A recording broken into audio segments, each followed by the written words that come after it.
Undisputed, we are live from LA. I'm Jenny Taft here with Skip Bayless, Shannon SHOCKED on his way to the Hall of Fame. Good morning, guys. I knew you weren't in the Hall of Fame yet. That's what I knew. Yeah. Oh, boy.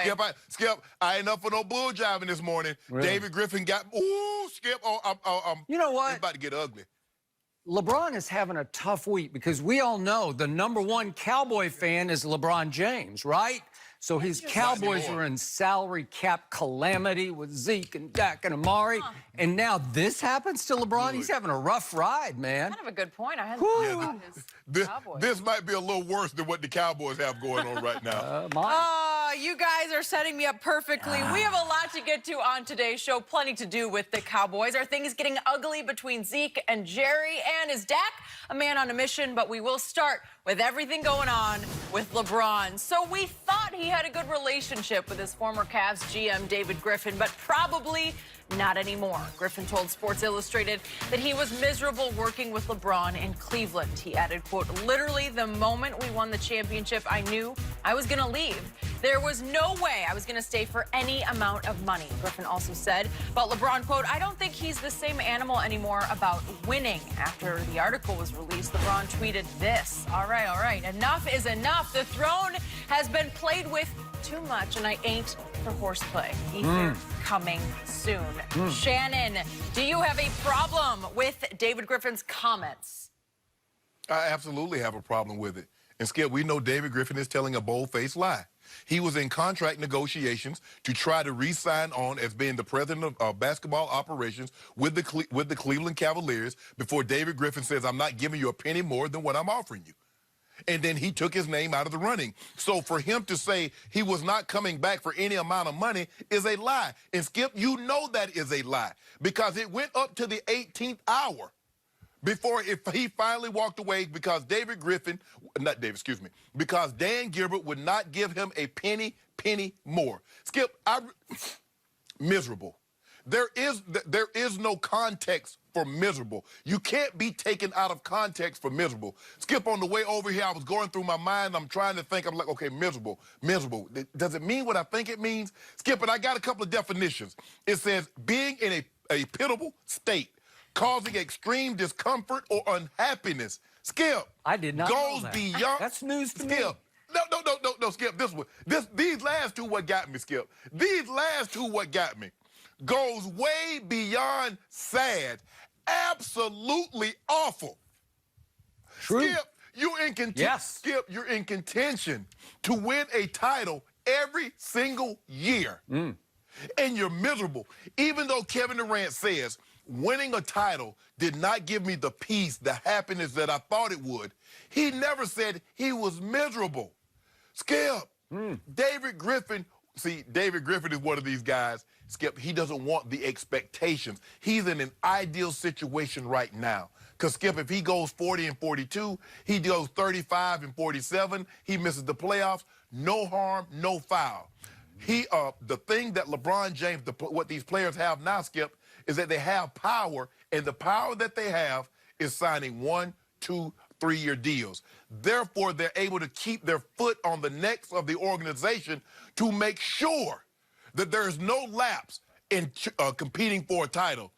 David Griffin, when you did not resign or what you got fired, basically, to make a long story short, LeBron James tweeted, "Griff, I appreciate what you did, even if no one else does." Last week, when your wife opened up a winery or whatever she opened up, LeBron James tweeted, "Were you miserable then?" Skip, you remember he used to go on NBA TV and talk about how LeBron James had brought into the culture, how LeBron James, you need guys like LeBron James if you want to compete. And now you go get on Woj podcast and you talk about you miserable? Skip, there have only been a handful of guys in NBA history that every year they suit up, the expectation is titles. LeBron James is one of those guys. We know Michael Jordan was one of those guys. We know Magic Johnson, Larry Bird. They've only been a handful that every year the expectation is title or it's nothing. And for David Griffin, all of a sudden now, the very reason you have a job is because of LeBron James. Can you imagine, Skip Bayless, had he not come in contact with LeBron and won a title, he'd have been Dale Demps. Let's see how soon Dale Demps get another job. David Griffin, be careful now. Be careful. LeBron James, don't go ether on him. Rise above this. Look, he's probably going to come out with a situation and say, look, there are a lot of people saying some things about me. I like to think that I was this, yada, yada, yada. But don't worry about it. I got this today. Let me pull the hammer out and bash David Griffin over his head. I want you to stay away from the fray. I am loving listening to you try to talk yourself through this, because this was a stunner. And here's my bottom line takeaway. The King just got stabbed in the back by a trusted friend and a former colleague whom LeBron endorsed and continued to endorse just a couple of weeks ago when he endorsed the wife's You're right. wine venture. Winery. Right? Yes. This is, you love to refer to the Julius Caesar play by Shakespeare. This is Julius Caesar come to life because Brutus, the trusted friend, stabbed Julius right in the back when Julius least expected it, because this is a shocker, man. I did not see this coming, and I guarantee you LeBron didn't, and Rich Paul didn't, and Maverick Carter and that inner circle did not see this coming, because David Griffin just assassinated the basketball character of the King. That's what he did. He attacked all things LeBron internally. And the point is, David did, and again, you can argue about how good he would be without LeBron. He was an up-and-coming, rising sort of star as a GM figure. Did it help to have? Obviously, it did. Do I think David Griffin can stand on his own as a GM? Well, we're about to see, because he has the makings of something pretty special in New Orleans. So we'll see how that pans out from here on.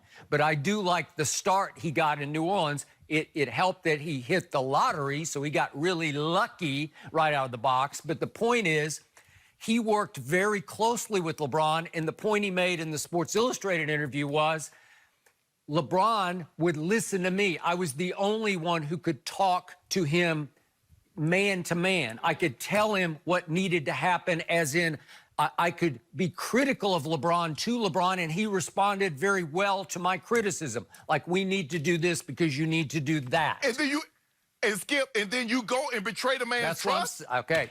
But he does come with some credibility because he is highly respected around the league.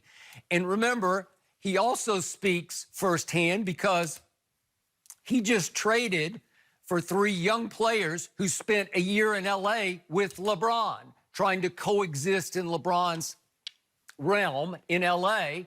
Lonzo, Brandon Ingram, Josh Hart. So and I know that David Griffin has heard the stories from those 3 young Lakers about how hard it was to coexist in LeBron's altitude last year in L.A. And maybe they co-signed on the fact that he's not the animal he once was when it comes to winning. He doesn't. Go ahead. Skip, you covered Michael Jordan at his apex. I did. How did young players respond to Michael Jordan? He wanted vets. He didn't deal with no young players. There were no young players playing heavy minutes with Michael Jordan. Well, LeBron accepted this. He came here for what? And what did I tell you? I told you from the start he was chasing Michael B. Jordan more than Michael Jordan, because he came here in part for Hollywood. And that's what David's saying is he achieved his ultimate goal in Cleveland, in home area, Akron, obviously, and there was nothing left. And LeBron has talked about, well, I've done everything I really wanted to do. Whatever I do in L.A. would be icing on the cake. So LeBron has pretty much validated that premise. But Skip, so why is he getting criticized for trying to get Anthony Davis to come to L.A. if that was the case? Okay, well, obviously. Okay, well, he did need some help, but that brings up the other irony to the David Griffin nuclear blast, because between the lines, this is also a parting shot at the player who desperately wanted out of New Orleans to get to LeBron. And David Griffin is basically saying to Anthony, 3-6. I have yet to hear you say the Cavaliers and the Miami Heat are 3-6. You said LeBron James. Just like you say Michael Jordan is 6-0 in NBA Finals. I have yet to hear you say the Chicago Bulls are 6-0. That's just the way it works, No, Skip Bayless. wait. When you're I'm only talking back to you because you've told me repeatedly LeBron